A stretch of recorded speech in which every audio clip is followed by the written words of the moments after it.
muchísima gente ha experimentado, es estás leyendo un libro, lo lees y de repente te das cuenta que hace 4 páginas que en realidad estás pensando que mañana estás en otro sitio. No estás. O no estás, a veces tu conciencia se ha ido, tu pensamiento consciente a otro sitio, y la pregunta que hoy se puede responder, y que en otro tiempo solo en una conjetura filosófica, es qué ocurre en el cerebro en ese momento en el cual uno se ha ido, uno deja de estar en ese habitáculo mental en el cual fenomenológicamente tiene un registro consciente de aquello que está pasando.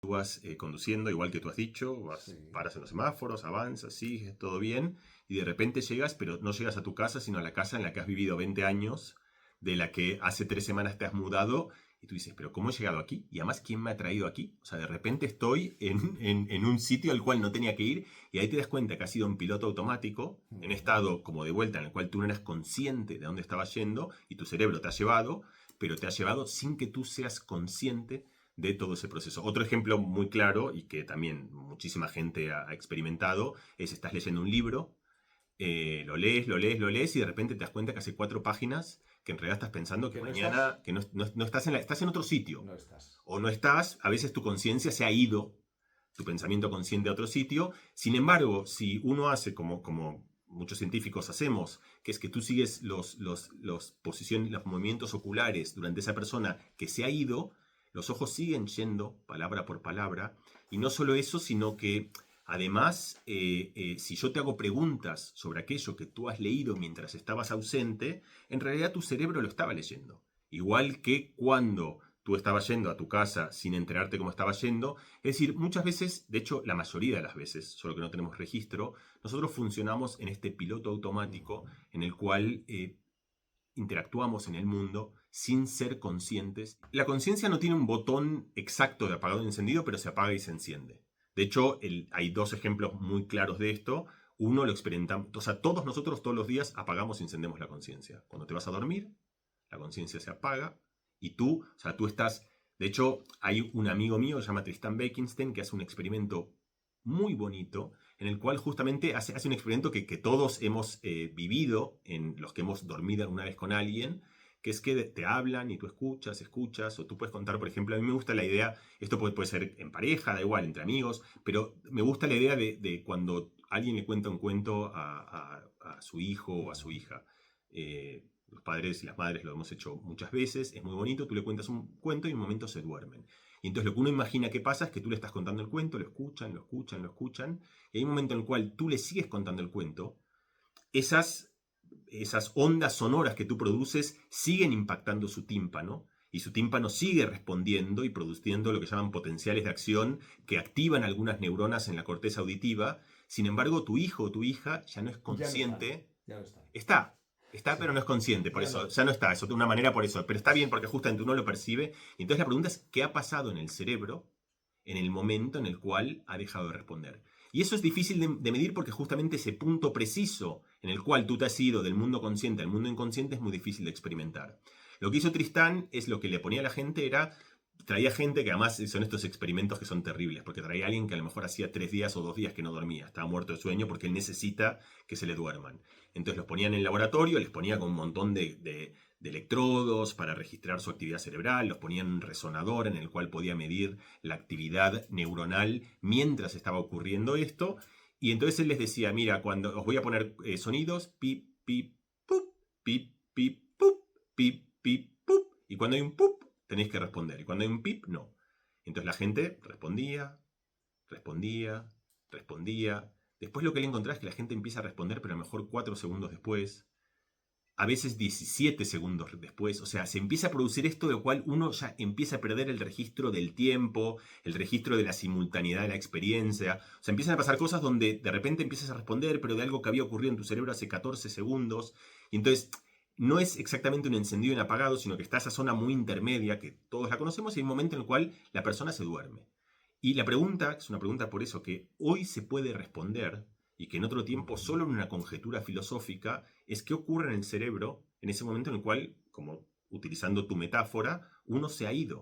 O sea, uno deja de estar en ese habitáculo mental en el cual fenomenológicamente tiene un registro consciente de aquello que está pasando. Y entonces, a eso que uno encuentra se llaman las huellas cerebrales de la conciencia. Son las cosas que ocurren en el cerebro que hacen o que nos permiten inferir a nosotros que la persona está experimentando la conciencia.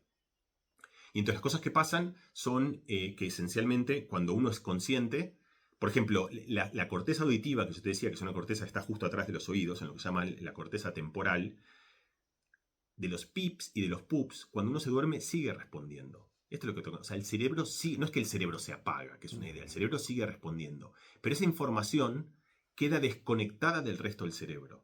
Mientras uno es consciente, se forma lo que el que fue mi director en país y que es probablemente el investigador más importante en el mundo sobre la conciencia, que se llama Stanislas Dehaene, él propuso una idea sobre la base cerebral de la conciencia que él la llama el espacio de trabajo.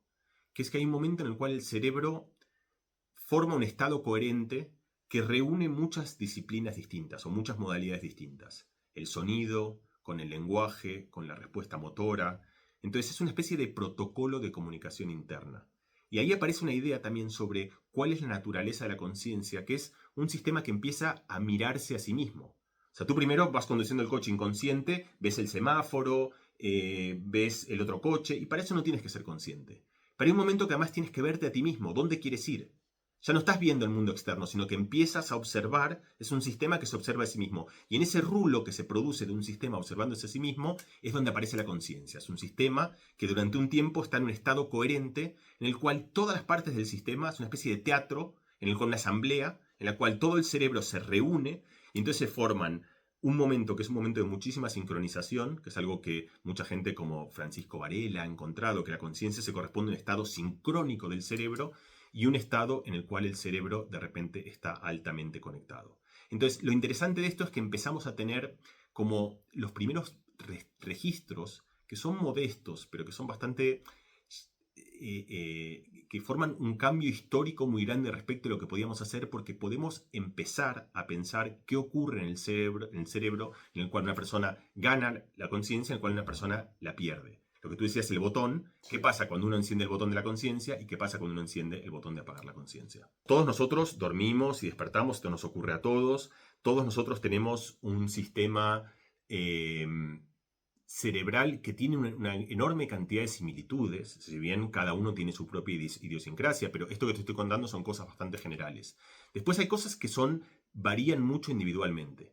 Por ejemplo, hay gente que tiene una conciencia para algunas cosas. A mí me pasó un día una cosa muy bonita. Yo ya te lo he contado esto y lo hemos hablado aquí, incluso soy un burro musical, ¿no? Soy un burro musical con un disco. O sea, burros musicales hay muchos, pero burros musicales con discos hay pocos. Y una de las cosas que me incitó justamente a tratar de meterme en esta aventura, en este experimento, fue un día que entré a un bar con mi hijo que tenía 2 años. Me dijo, papi, qué linda la música. Y cuando me dijo eso, yo me di cuenta que no solo yo no me había preguntado si la música me gustaba o no, sino que yo no era consciente de que había música. Entonces ahí ves una diferencia de variabilidad donde Milo, mi hijo, tiene una predisposición muy grande para que porque tiene una naturaleza muy musical y tiene una predisposición para que aquellas cosas que son del dominio de la música ocupen su vida consciente. Yo a lo mejor la tengo con otras cosas, soy más visual, tengo representaciones abstractas, matemáticas, otro tipo de cosas. Entonces cada uno tiene como lo que tiene una puerta de entrada más privilegiada de la conciencia o no. Y por ejemplo, este Stanislas Dehaene que te decía antes hizo un experimento para ver esta entrada a un estímulo a la conciencia, y lo que él hacía es ponía un número. Y ese número lo ponía durante muy poco tiempo, como que te diga 40 milisegundos. No es nada 40 milisegundos, o sea, es una 20ª parte de un segundo. Entonces tú no lo veías, ¿no? Y entonces, pero él te decía, por ejemplo, a lo mejor te habían puesto un 7, ¿no? Y te decía, vale, perfecto, ¿qué has visto? Nada. ¿Y has visto nada? Vale, ¿cuál es el número que has visto, tío? No sé, no he visto ningún número. Vale, pero si tienes que adivinarlo, ¿cuál es? Y tú tenías una probabilidad muy alta de decir 7. No era 100%, pero era mucho más alta que el azar. ¿Qué quiere decir eso? Que el cerebro lo había procesado. Si él en vez de 70 milisegundos te lo ponía delante 300 milisegundos, entonces observaba que esa misma información que entraba al cerebro que te permitía reconocer un número, entraba en ese espacio de trabajo, se conectaba con la región del lenguaje, con la región de memoria, y tú decías, es un 7, 100% de las veces.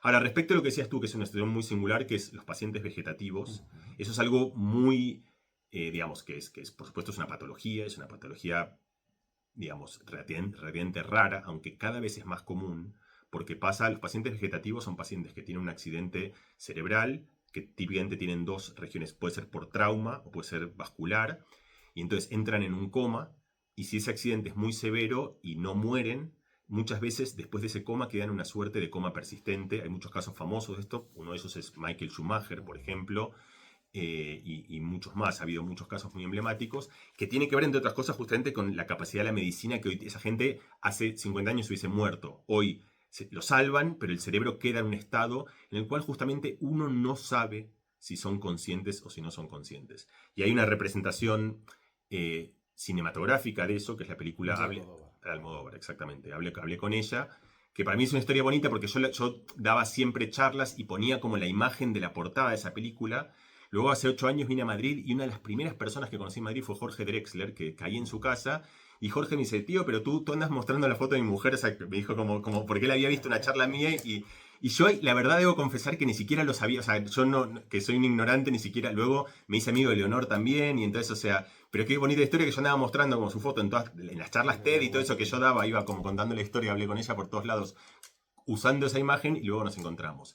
Pero fíjate, si ahora, y para terminar, ¿no? Si cerramos esta historia, yo te he dicho que hoy tenemos maneras de poder saber a partir de la actividad cerebral de alguien si la persona está consciente o no. Y luego, por otro lado, hemos dicho, hay personas que están en un estado en el cual justamente, el estado vegetativo en el cual tú no sabes si estás consciente o no, porque tú les hablas y no te responden.